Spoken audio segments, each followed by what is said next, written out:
Bonjour à tous, aujourd'hui je vais vous parler de l'eau osmosée parce que c'est une question que je reçois souvent. Donc vous êtes nombreux à me demander comment je fais avec de l'eau osmosée, comment je la tamponne, comment j'utilise des engrais. Donc aujourd'hui je vais vous montrer la différence entre l'eau du robinet et l'eau osmosée avec une petite expérience. Donc je vais vous montrer le pouvoir tampon de l'eau du robinet comparé à l'eau osmosée. Parce que l'eau osmosée c'est une eau dont on a enlevé les minéraux, et les minéraux qui étaient présents dans l'eau du robinet.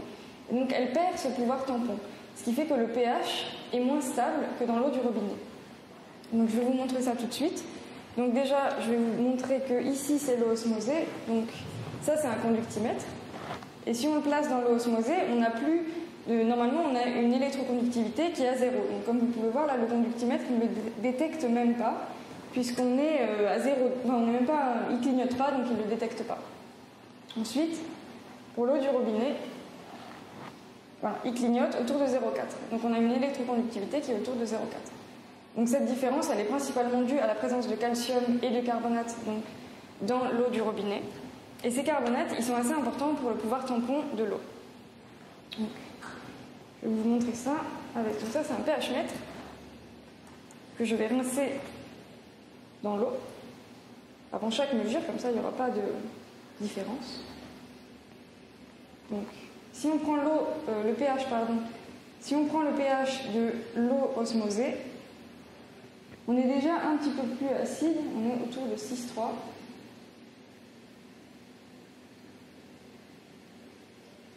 On est à 6,2. Si on prend le pH de l'eau osmosée. Hop, on rince. Si on prend le pH de l'eau du robinet, normalement, on est un peu plus haut, on est autour de 7. Voilà, on remonte là. On est à 7 pour l'instant. On va le laisser se stabiliser.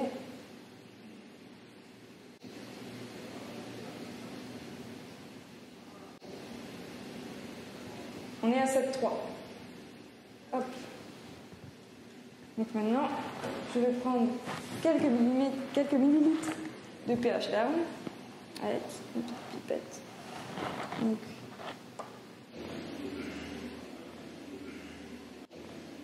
voilà. Inutile d'en mettre beaucoup. Normalement, 1 millilitre par litre, ça suffit. Hop. Et je mets exactement la même chose dans les deux. Donc, et on va voir l'effet du pH down sur chacune de ces eaux.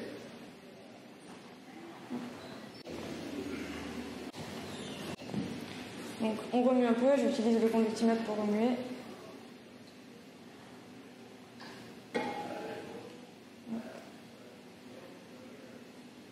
Il y a exactement la même quantité d'eau dans les deux béchers. La seule différence, c'est que c'est pas le même bécher, du coup on a l'impression qu'il y a plus d'eau dans celui-là, mais c'est juste pas la même forme. Hop. On rince. Hop. Voilà, ici, donc c'est l'eau osmosée, on est directement descendu à 3,2. Donc ça c'est parce qu'il n'y a pas de tampon. Les carbonates en fait ils vont servir à neutraliser l'acide qui est dans le pH down. Donc si on n'en a pas dans l'eau osmosée, forcément ça va descendre beaucoup plus bas et beaucoup plus vite. Ça va aussi remonter plus vite, ce qui fait qu'on n'a pas un pH stable. Voilà. Ici on est à 3. Et je vais rincer. Hop. Et dans l'eau du robinet, on est descendu à 6,3. Voilà. Donc ça c'est le pouvoir des tampons dans la différence dans l'eau du robinet et l'eau osmosée. Le pouvoir du tampon, on est à 6,5. Voilà. Donc l'eau du robinet, enfin les tampons principalement, vous permettent de garder un pH stable et d'éviter de trop descendre dans des valeurs qui seraient néfastes pour les plantes.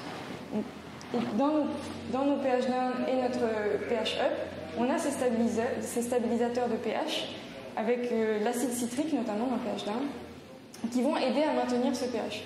Donc, on a deux solutions pour l'eau osmosée si on veut la tamponner. Soit on utilise un petit peu d'eau du robinet, on fait un mélange 20%, 80%, 80% d'eau osmosée, 20% d'eau du robinet, et cette eau va apporter les tampons nécessaires. Soit, si vraiment vous ne pouvez pas utiliser l'eau du robinet, dans ce cas, vous pouvez utiliser 1 ml par litre de chacun des des deux pH stabilisateurs, donc pH down et pH up. Donc ça, c'est pour le pouvoir tampon de l'eau du robinet et ce qu'on n'a plus du coup dans l'eau osmosée. Ensuite, pour ce qui concerne les engrais, est-ce qu'on peut utiliser nos engrais avec de l'eau osmosée? Est-ce que c'est les mêmes fréquences, les mêmes doses, etc.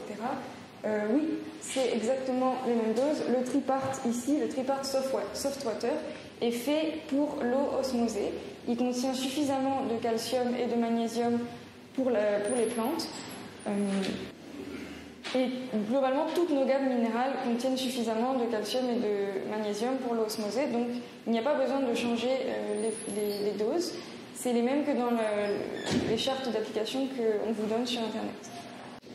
Donc voilà, vous pouvez utiliser nos engrais Tripart Soft Water avec de l'eau osmosée. Et si vous avez une eau plus dure, qui est très calcaire, vous pouvez utiliser nos engrais Hard Water. La version Tripart Hard Water. Donc voilà, c'est tout pour l'eau osmosée. Si vous avez encore des questions, je reste disponible par mail et par téléphone. Et merci de nous avoir suivis et à très bientôt.